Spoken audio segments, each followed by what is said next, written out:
Hey guys, Steven here, Fanatic Perspective. Got a special guest in the building, Mr. Connor Livesay from Blogging the Boys, from Talking the Draft. He is one of the best, not just Cowboys coverage, but best NFL draft analysts, folks out there. And I'm so fortunate to have him on Fanatic Perspective today. Connor, how you doing, man? I'm doing great. I told you, but we're dog sitting, so there's some craziness that might be happening in the background. So if you hear some toys squeaking, or my headset gets ripped off my head, or the microphone goes flying, or a ball comes flying across. Yeah, who knows what could happen. My dog just started chugging water. The other dog's wanting to play fetch. So it's madness in the house right now. But we're talking some football, so that's good. Absolutely. Connor, you're a busy man these days. By the way, I have a few dogs myself, so I know how it goes, just trying to keep them down while recording. But I appreciate you joining us and spending some time. You're a very busy man, several different podcasts going on. I saw you guys just started Mock Draft Mondays with RJ this past, just on Monday, this past Monday. And so lots of great content going on. Please follow Connor at Connor NFL Draft on Twitter. If you're a real Cowboys fan, you already follow Connor. You already know what's up. But we got to grow the platform and the following. Also, follow me on Twitter at Fan Perspective and subscribe. Hit the subscribe button right now. Pause the video. Cowboys content we got in the building. Also, shout out to our sponsor, BUSR, busr.com/fanatic. People, we have the Final Four this weekend. We got Duke, North Carolina, Part 3. Could it be Coach K's final game? We'll see. Villanova, Kansas, some elite teams in the Final Four this weekend. So much to take part in. If you're looking for a reliable betting partner, hit up BOSR. Great 24/7 service. BOSR.com/fanatic. We got the promo code there, Sports100FP. 100% free play match on all initial deposits. So, Connor, I want to start here because I met you on Twitter Spaces. There's another reason why you guys need to be following. I met you on Twitter Spaces, and you were kind of holding court, just kind of State of the Union on the Cowboys a few weeks back. And I was like, I have to get him on the channel and dive more into this, because free agency – and we'll get to some of the draft stuff on the back end. I know that's been a big focus for you, but sure. For me, you mentioned something about team acquisition and team building and ratios. Whether it's 30-40% draft or 50% draft, however it breaks down in free agency. And I mean, let's just be honest. And I'm gonna put this graphic up here from Blogging the Boys of the current Cowboys free agency tracker. It's like we don't participate. And so my frustration is you say you're quote unquote desperate to win. You want to win. You want to win at the highest level. But the teams that are breaking through are taking risk and going out and trying to find the one or two players to get them over the hump. And it just seems as though the Cowboys are totally dependent upon their scouting department, their player development department. But where is the player? I mean, you still have guys like a Tyrann Mathieu out there, a Bobby Wagner, who a lot of fans would love to see. It's just been frustrating for me as a fan. So talk me off the ledge, or what are your thoughts there? I mean, I'm with you. It's a lot of people, like in my Twitter mentions and stuff, will be like, well, give them time, because last year we killed them for their free agent approach too. And I just don't agree with that, because I mean, last year, at least I felt like that was the first year. I mean, I know the year before that they did the Dontari Poe and Gerald McCoy stuff. And I mean, that didn't work out because you were signing older defensive linemen who had some injury stuff going on with them. And then Dontari Poe was just a guy who you could see was just a shell of himself and wasn't the player that he once was. So for me, it was like this year or last year, I should say, they signed Malik Hooker. They signed DeMonte Kazee. They brought in Keanu Neal. They signed Brent Urban. they signed Terrell Basham. Like, they signed quality outside free agents. And I mean, I remember writing stuff that, said, hey, this is the best Cowboys safety room that we've seen in a decade, 2 decades. Like, it's been a long time since we felt confident in their safety room. And that was without even mentioning a guy like Jaron Kearse, who played a big role. Absolutely. And again, like, we got to remember, a lot of people didn't think Jaron Kearse was going to make the team out of training camp. And he's turned into, one of their better players on defense, a guy who re-signed with them this year. But again, like, I don't agree with that narrative that, let's let it play out, because last year we were saying the same things, because I wasn't saying those things last year. I remember, again, it wasn't all sunshine and rainbows last year, but again, I do remember talking up quite a bit the safety acquisitions, what they did with Keanu Neal, what they did with Terrell Basham, what they did with Brent Urban, Carlos Watkins even. They invested in the run defense. They invested in that safety position for the first time in a long time. So I just think it's definitely a different scenario what we're dealing with this year, where they've brought in 2 outside free agents. One of those guys is a vet minimum type of player, and James Washington, who's never really got it going after being drafted out of Oklahoma State.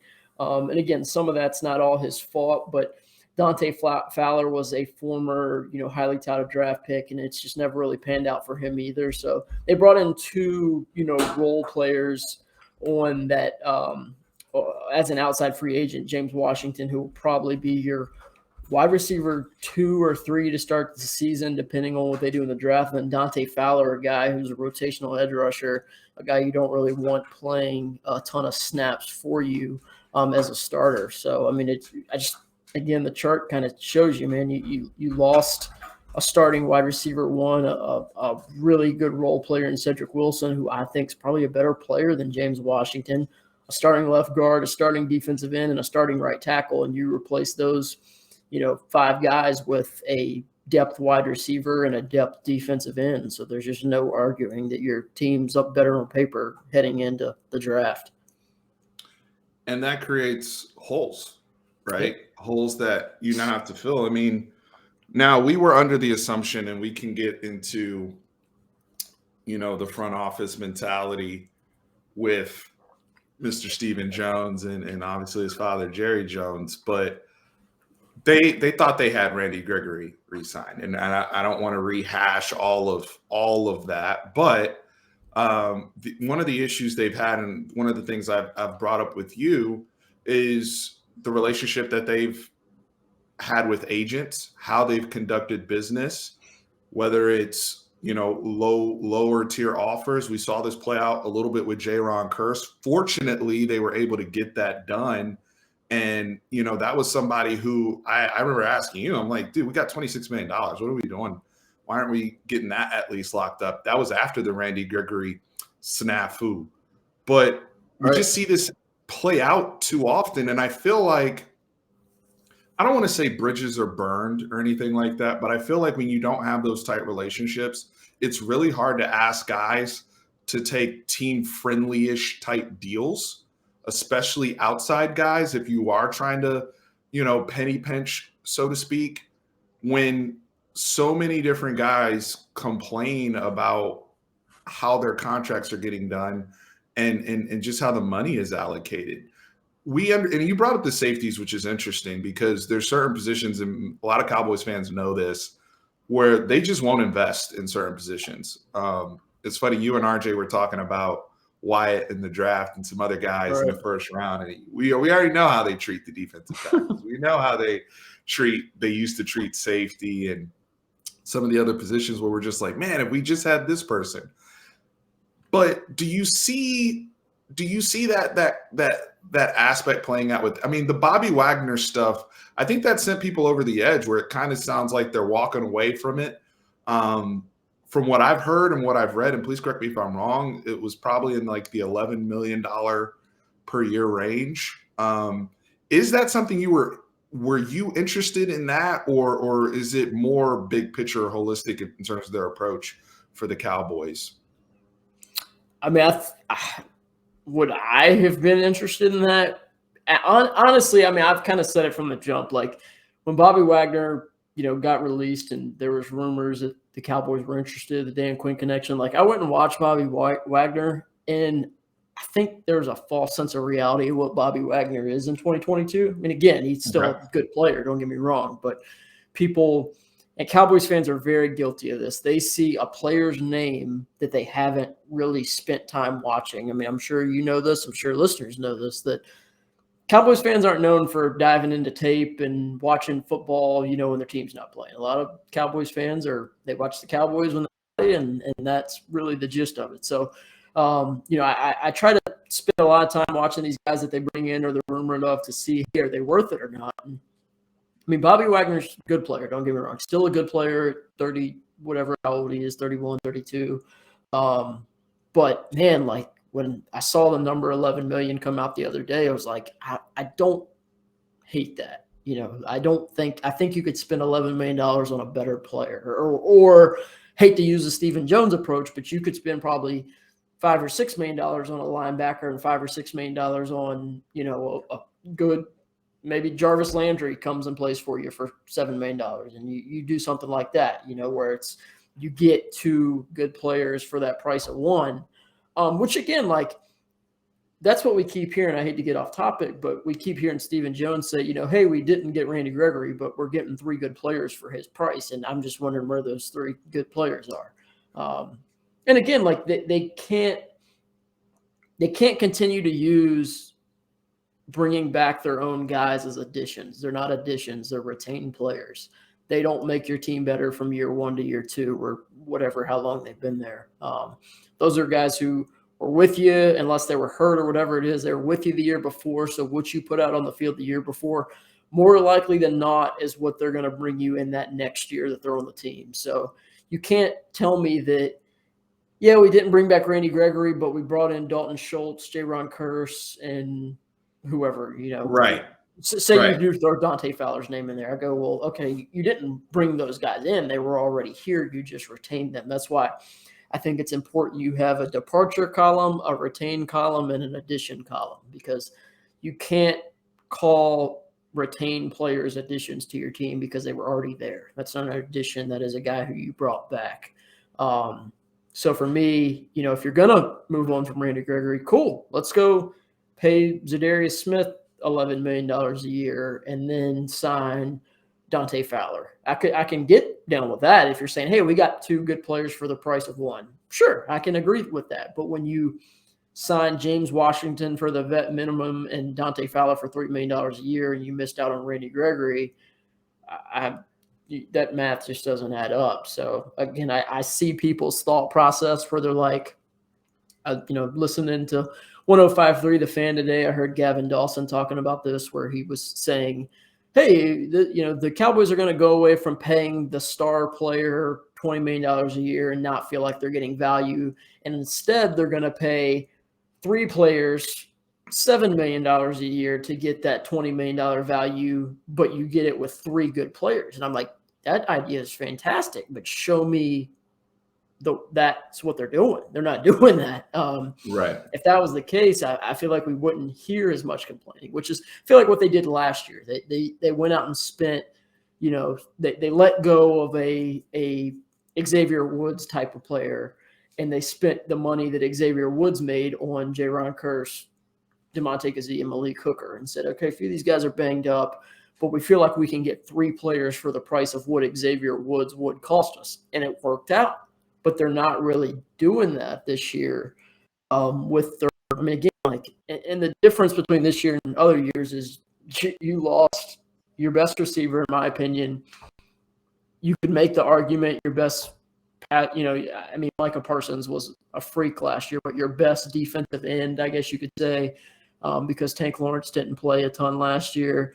And then you also lost, in my opinion – which this might be a hot take, I guess, but I think your second best offensive lineman last year. No, we got suspended in Lyle Collins, but I think outside of Zach Martin, Lyle Collins was your most consistent offensive lineman.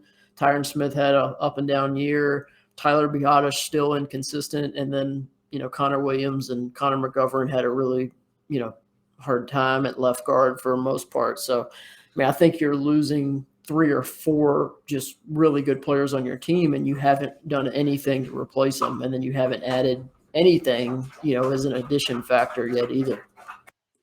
And I know a lot of people are going to, we're at this point in the video and it's like, you guys were 12-5 last year and swept the division and all these things. Why are we so frustrated as a fan base? I definitely understand where you're coming from, because I want to address a few things you just said. I definitely understand where you're coming from in regards to Bobby Wagner. And I've said the same thing about Cowboys fans in terms of watching the whole league and being up to date and briefed on where players are at. I believe that the Cowboys have a certain philosophy, just from what I've seen, in terms of positional value.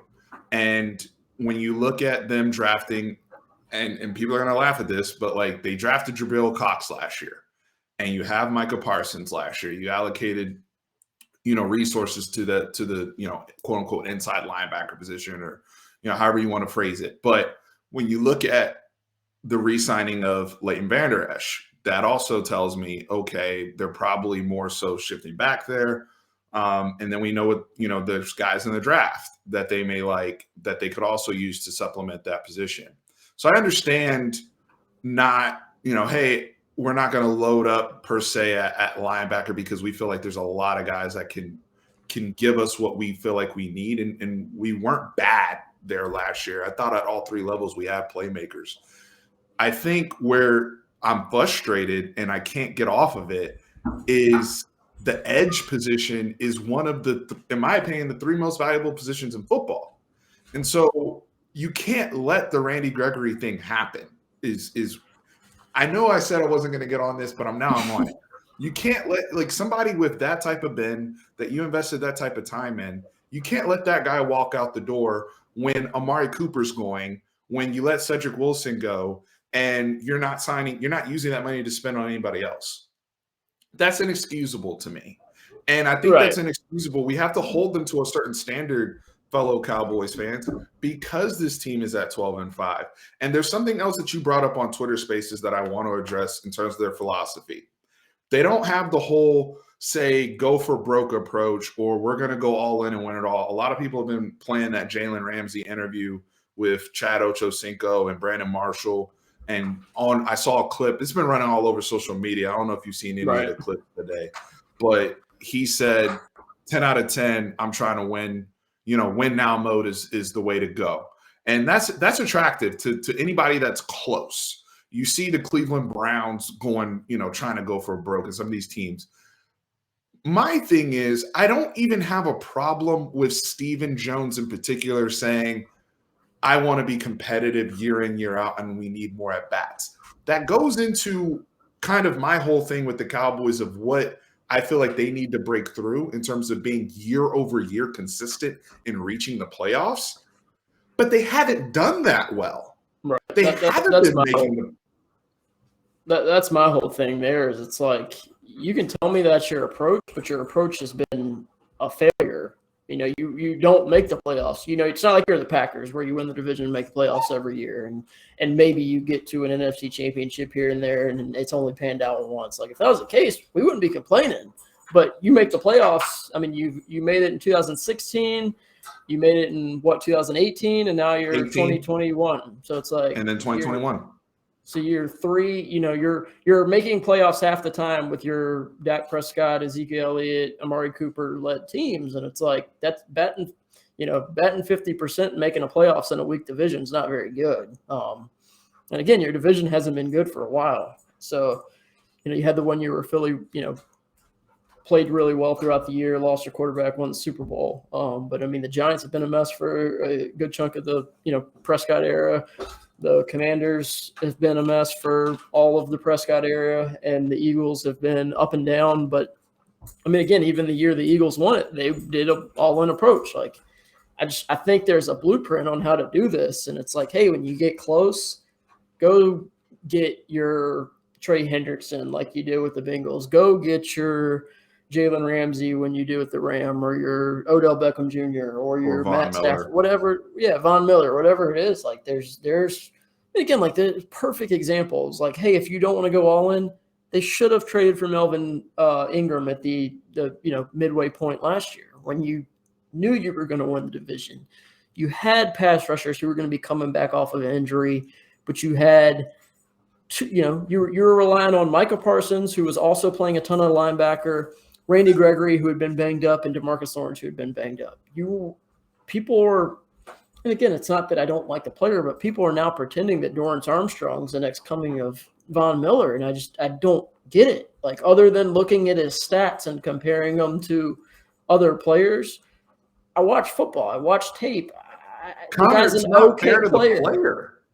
Right. Like, he's an okay player. Right. But we get. I mean, again, you wouldn't believe the amount of people in my Twitter mentions today who said that Dante Fowler was a better player than Randy Gregory. That said that James Washington was just as good as, he could be just as good as Amari Cooper. And it's just like, you guys are delusional. And this is the whole reason that we're at where we are with this team, because there's just no. I mean, again, like, you can be a huge fan of the Cowboys and have realistic expectations and watch your team play and go, man, we have a lot of work to do if we want to get to this point of where we're competing for Super Bowls.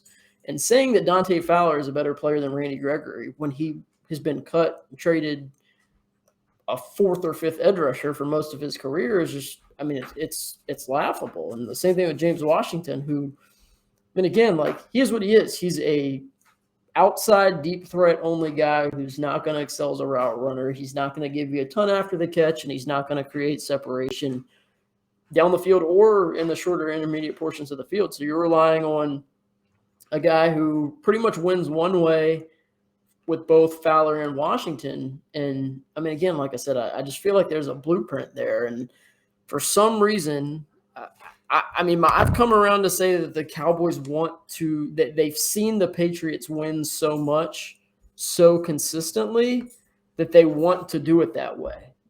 The only thing is they don't have the best head coach of all time. And as much as I love Dak Prescott, they don't have one of the top 3 quarterbacks of all time running their offense. You can't do it the Patriots way because you don't have Bill Belichick, you don't have Tom Brady, and you don't have a consistently great defense with great coaches up and down your staff to get the best out of your team. And you don't play in the AFC East where you've played the Jets, Bills, and Dolphins for most of your, again, it's just I think they try that Patriots way. Oh, we're gonna not trade picks. We're not going to be huge spenders in free agency. We're gonna build through the draft. We're going to use our comp picks. That's their strategy right now. Is build through the draft, accumulate comp picks. Don't be aggressive in free agency. Don't be aggressive trading picks for players, which is a fine approach if you have Bill Belichick, Tom Brady, and all-time great defenses. Well, and the Patriots made shrewd. They didn't always. I even think they were a little bit more fluid in their approach than we are. I agree. They signed Darrelle Revis. They signed Stephon Gilmore. They traded for Randy Moss. Like, they made. Yeah. They made some splash. We say splash moves because of the name, but those guys could still play. I'm not saying we got to go full blown, late 90s, early 2000s Washington when they ended up, signing like Bruce Smith at 37 years old and Deion Sanders when he was super old. I'm not saying you got to go full blown those things, right? But I mean, when addressing this team, they've got to have a more fluid approach. They're so stuck in a rigid manner of doing things. And this isn't to just say they don't know what they're doing. That's not what we're saying. I want to make that explicitly clear.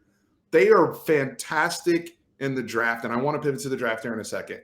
They're fantastic with development. When you have a 4,000-yard passer, a 1,000-yard rusher, a 1,000-yard receiver, 10-sack guy, and 10-plus interception guy, first-time NFL history, they're all drafted.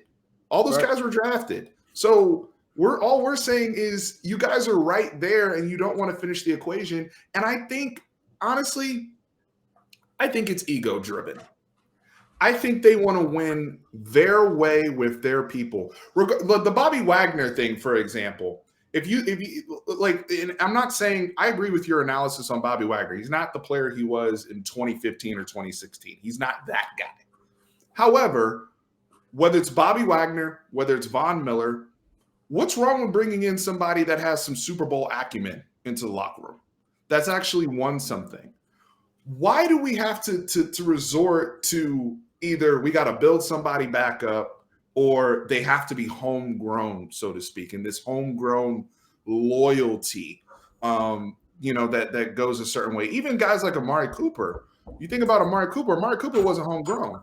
He came from the Raiders. And so they're always willing, I feel like, to move off of guys like that. But then some of the other guys, they'll either, Randy Gregory aside, because that was a unique situation in my opinion. I just wish that they were more fluid in their approach, because I think that would allow them to break through, especially considering the division.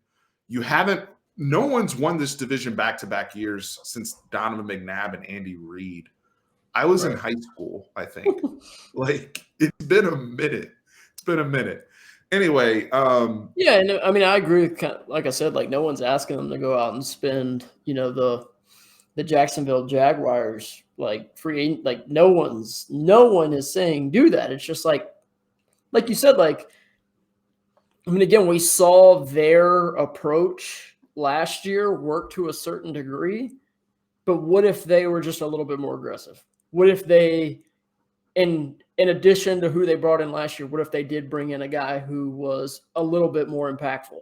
And like, that's all they're asking is, it's like, and I said this the other day on Twitter, and I mean, again, I'm biased, but I think I'm pretty dead on here. It's like their approach is a really good way to be competitive for a playoff spot every year, building through the draft, smart acquisitions and free agency, not breaking the bank, not being aggressive in the trade market. But it's never going to win you a Super Bowl. It never will, because again, like that's the last few years of the Patriots winning. They did that conservative approach. Let's make this last as long as we can without getting in cap issues, which that's a whole, another topic of conversation. But you can make the playoffs year in and year out, building through the draft and signing, role players. You can do that, because especially if you're in a division that's not very good.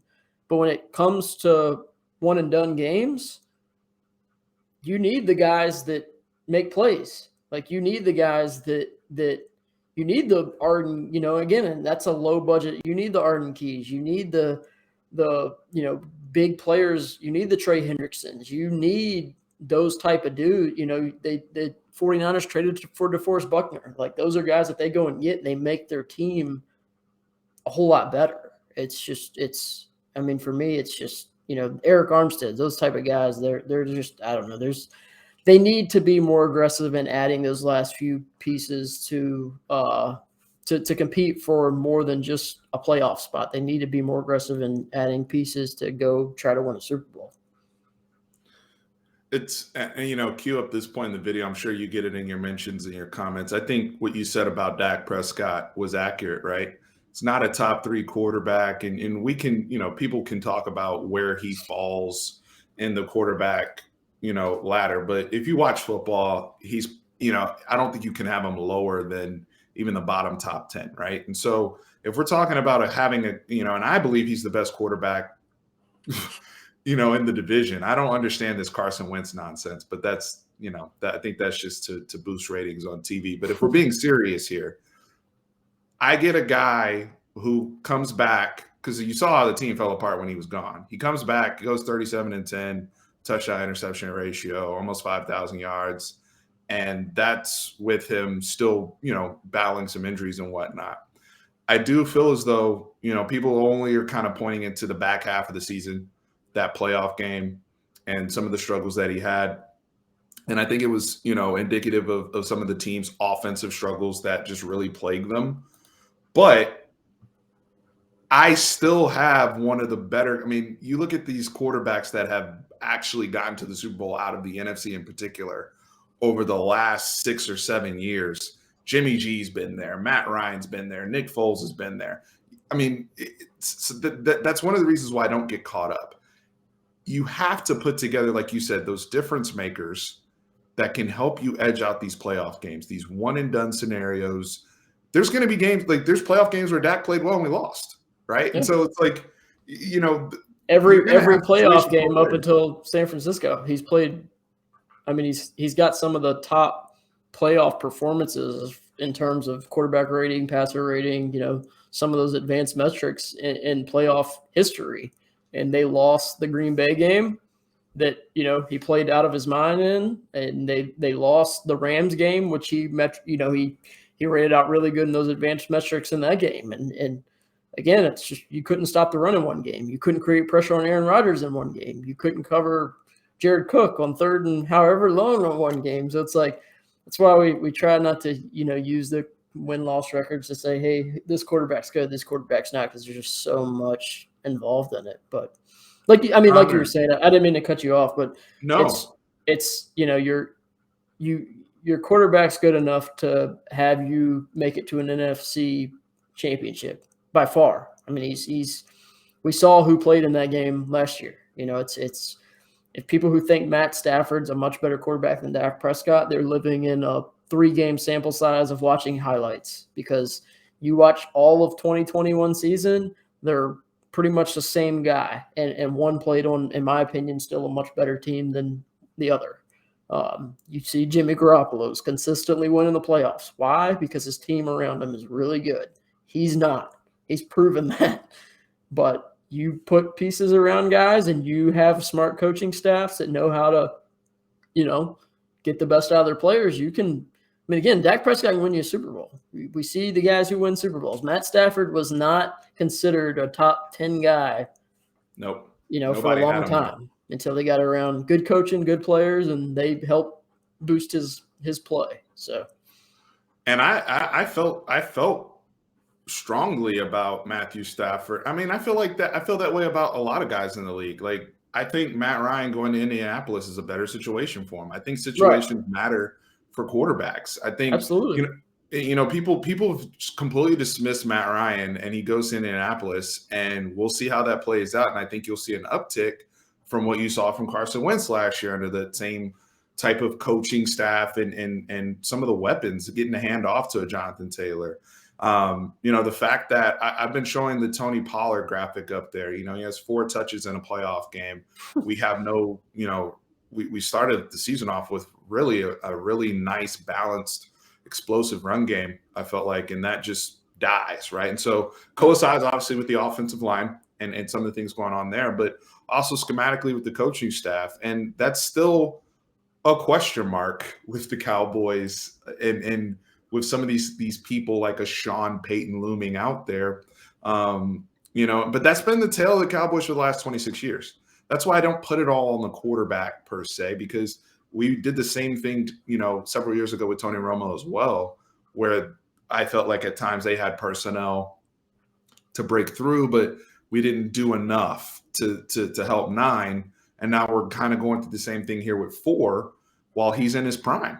And so that's another reason for us to be frustrated when you see the amount of teams in the NFC that have at least 1 year broken through. So that's a frustration. I do want to transition real quick to the draft and just, you know, like we said, blogging the boys.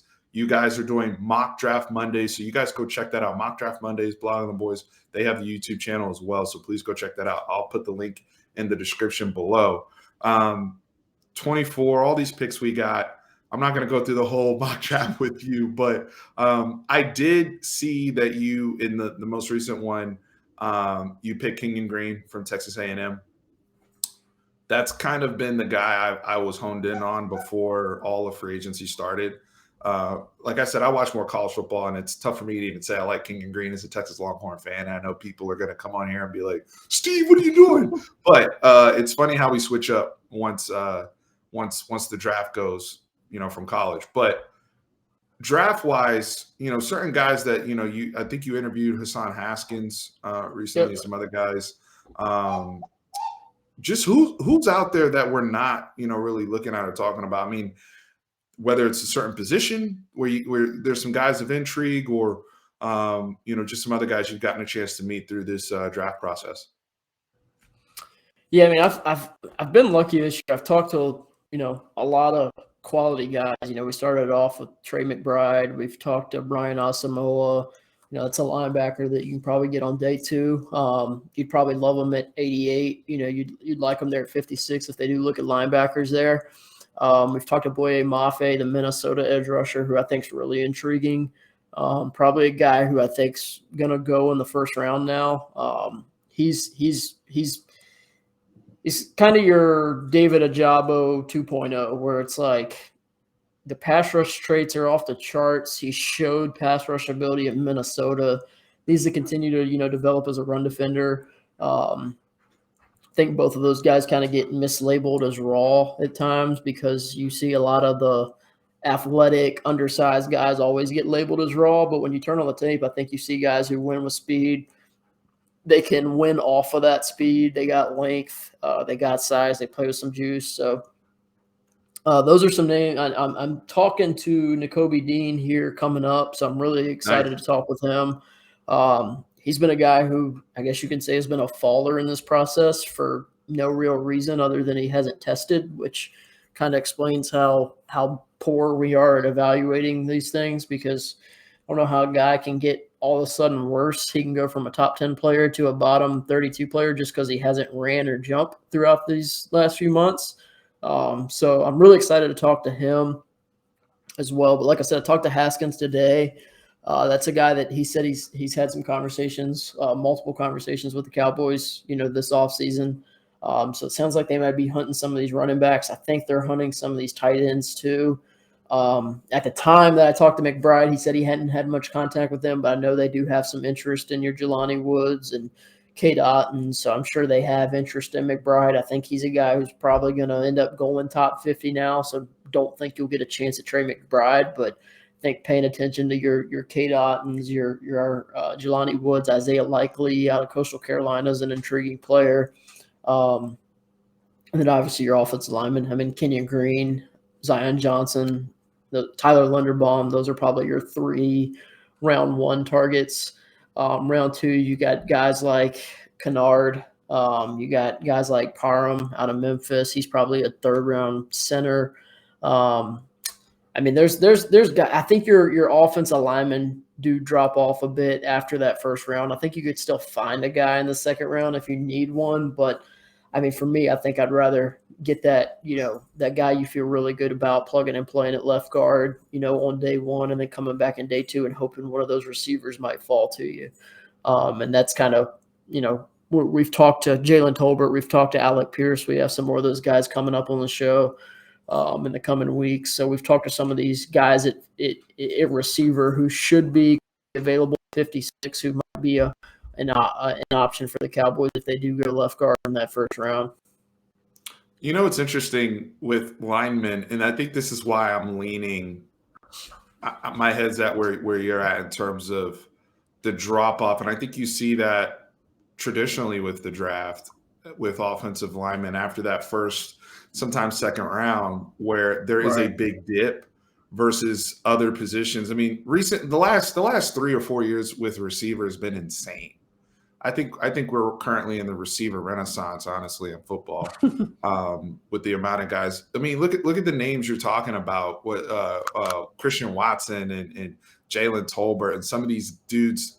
These are small school people who, we know how the Cowboys can get sometimes with small school guys, by the way. But these are small school people with, the Sky Moores of the world, who I know a lot of Cowboys fans like as well.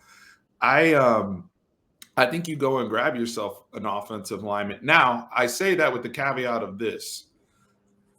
If a Derek Stingley were to fall, me personally, just because, again, as a college football fan, I just thought his freshman year was so special that I would be willing to take that risk at 24 for the talent of the player. And that's me as saying that as a Kelvin Joseph fan. And some guys that I really, really like in our secondary.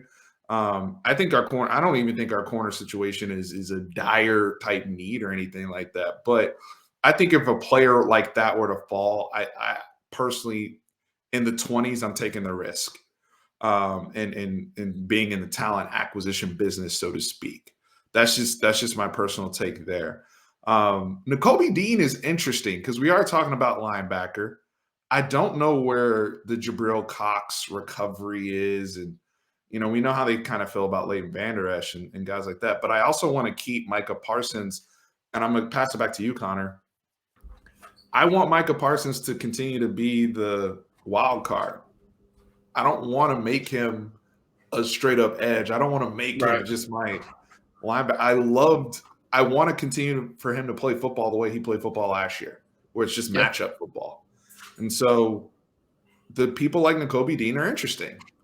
Yeah. And guys like that could fall. So just the thought process there. How do you think that plays in with the Cowboys, or do you think they're starting to have their mind made up in terms of their approach? I mean, I think they have their mind made up. And honestly, I don't know. I'm trying to figure out what it would take for them to not go offensive line in the first round. Like I almost don't think it, it's even a Nakobe Dean. I don't even know if it would be a Derek Stingley. It might be, if we have Garrett Wilson or Jameson Williams as our wide receiver one, like, is it that you're like, okay, wide receiver is the spot we're looking to go in the second, but this guy's just too good to pass up. Where you go, okay, we got to take Garrett Wilson. We got to take Jameson Williams here at 24, and we'll figure it out. We'll trade up if we need to get our guard in the second round. But that's like I said, I mean, they haven't done what they normally do, where they add a veteran lineman, like to where it's like we can wait. We can wait if we need to. Like that's what they did. That's what they did with the draft with CD, where they were like, hey, we need an edge rusher, but we have guys available that if it doesn't work out, it's fine. We'll make it work. But man, like if you don't get a left guard in the top 2 rounds, like right now you're screwed. I mean, Connor McGovern played left guard, but they've pretty much come out and said we don't want to put him at left guard. Like they have openly talked about how uncomfortable he is playing left guard over right guard.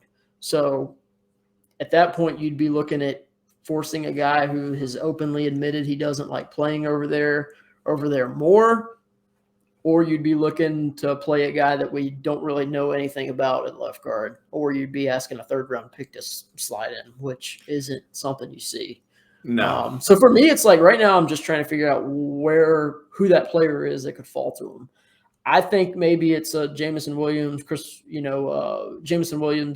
Garrett Wilson thing, or one of those tackles. If you see a situation where somehow Charles Cross makes it to you, somehow, one of those top 3. I mean, I'm not a fan of Trevor Penning at all, really. I mean, compared to where everybody else likes him, I mean, I think he's got a lot of technical issues. I don't think he plays nowhere near as athletic as his testing would suggest.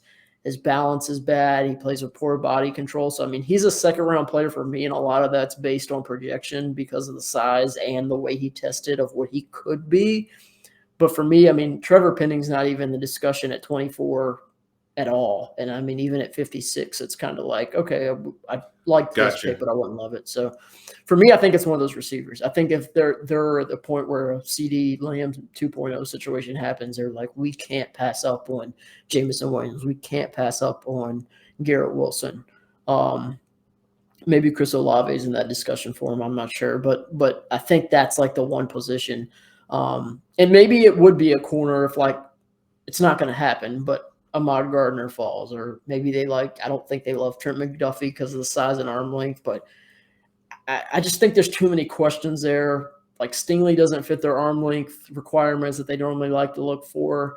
He's got some football character questions that they don't normally love. So it's interesting because I think that they kind of have talked about, hey, we want to go offensive line unless this happens or unless something's there. It's just me trying to figure out what that is a little bit tougher this year.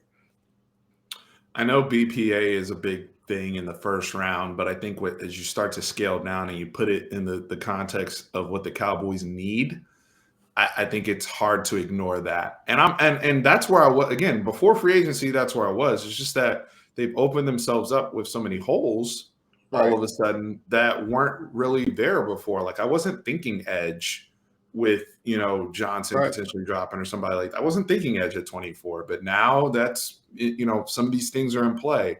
When Amari Cooper gets traded, that's in play. And Michael Gallup, they're talking about he may not be ready to go until September, October. I'd be surprised if he plays before week 4 of the regular season. Because they're telling us 3 or 4 games, 2 to 4 games, I think has been like what they're saying, and they're always 2 to 3 weeks off with that. So I would say he's out at least. I mean, again, I'm projecting, but I'm saying if he comes back within a 2-month time frame, I'd say thumbs up. That's better than what I would expect. It's tough, man. And then Jameson Williams is coming off toward ACL. Like, it's just. Oh, I know. And that's that. I mean, I keep telling people on Twitter, like, stop drafting John Mechie at 56. Like, they're not going to have 2 guys coming up. But again, I guess for me, it is different when it's Jameson Williams at 24. And then it's, because Jameson Williams to me is a top 15 player. If he's there 24, it's like, where John Mechie, good player, really, intriguing player, but he's not the talent that Jameson Williams is. No. So, again, if John Mechie's there at 88, that's where you're like, okay, that's kind of different conversation. Right. Yeah. No, and I appreciate you coming on and helping us with the thought process. I don't worry as much because I do think the way Will McClay and all those guys in the Cowboys, from their department onward, their thought process is sound. Not that they haven't missed. And one of the things that does scare me a little bit that you mentioned on one of your recent podcasts was each year there's a different amount of guys that have first-round grades, and this is a lighter year. I think that you said in your opinion. And so the last time that there was a light year was we drafted Taco, I felt like. So but everybody has misses. All 32 teams have misses. That's not, exclusive to the Cowboys. The Cowboys, in my opinion, have been at least in the top 3 in terms of drafting and player development. They've done a fantastic job. See the stats I mentioned earlier from the quarterback onward. So I don't worry as much there. I just wish they did a better job supplementing this franchise with, every now and again, some guys that can help you get over the hump. So, Connor, it does work. I'll close with this because I'm known to be negative, and I talked with RJ Ochoa about this a lot. They draft well. They really do. Like you said, like I think when you look at it, it's like top 3, top 5, as far as what they're getting as far as value. But man, do they get lucky in the draft. I mean, they were going to draft Caleb Von Chason if CeeDee Lamb didn't fall to him. So if CeeDee Lamb goes where a lot of people projected him to go as being the first receiver off the board, they're going to draft Caleb Von Chason over Jerry Jeudy. Kelvin Joseph was there in the second round, and while he hasn't really contributed yet, he's only there because of off-the-field issues. If those off-the-field issues aren't there, where are you going? Again, you can kind of go year by year and just – Micah Parsons, they wanted one of those corners, which corners would have worked out well too, I'm sure. But, where are you at right now if Micah Parsons isn't on the roster and Randy Gregory's situation happens? I mean, you're really in panic mode then, and you're still needing a linebacker. So, they really wanted to go corner last year, before that happened. They had Patrick Surtain and J.C. Horn go off the board in front of them, which really wasn't something I think they expected and something a lot of fans didn't expect. So they've we don't got to keep going back to the Connor Cook and Paxton Lynch situation with Dak. That was, they wanted Paxton Lynch. They falled over trading up to draft him. So they draft well, but I think they've had some unlucky poor evaluations. Poor again, it's and I'm not to blame Will McClay on that. I don't think he's at fault for that. I just think for all the bad luck maybe they've gotten in free agency and contract negotiations, maybe they get repaid by that with good luck in the draft. But like you said, it's if you take some of those, pin throw situations out of the situation with Micah, with CD, with, Dak, some of these guys, it's like, where are we? where are we at? Can I ask you one what if then? Because you just brought up a scenario I hadn't even thought of. If CD went where he was supposed to go, but let's say AJ Terrell kicks back, would they have still drafted Chase on over AJ Terrell? That's what it sounds like. It sounds like it was down, like they considered drafting Chase on over Lamb, even with Lamb there, but they really trusted their board there and just went with a guy they viewed as, a top 5 or 6 player in the class over a guy they had as a top 10 to 15 player in the class. But it sounds like, yeah, it would have been Chase on over Terrell in that situation if Lamb was gone. And, I think Chase on was the number 2 pick there, regardless of who else was there if it wasn't Lamb. Connor, Livesay, thank you so much for coming on, blogging the boys, SB Nation. Connor's done a tremendous job, as always, every draft season, but also NFL season. And I'm glad we got to kind of, for me, this was like this was therapy, okay? Because I've been going through it. And my boy Lando, who also makes Cowboys content, shout out to the Lando show. We've been talking about this, behind the scenes and just what are we feel close. And they talk about desperate to win. We feel like we're desperate to win. But, we can't have these conversations if the team isn't at least good. And the team is good, but we're trying to get over that edge. And so I appreciate you coming on and talking boys with us. It is, very, very thankful for you. Hopefully I can regroup with you maybe after draft season's over, Absolutely. Kind of going into the summer and, do it all. You guys see Connor, follow Connor at Connor NFL Draft. Connor, anything else you want to plug before we sign off? No, I guess the last thing I'll plug is, or 2 things I'll plug is, hey, if you're, again, like me this time of year, I'm, ate up with the draft. So if you're interested in the draft, I'm sure most of the people listening to this are Cowboys fans, but I know you do a lot of college stuff too. So maybe you're not a Cowboys fan, but you follow along this show for college.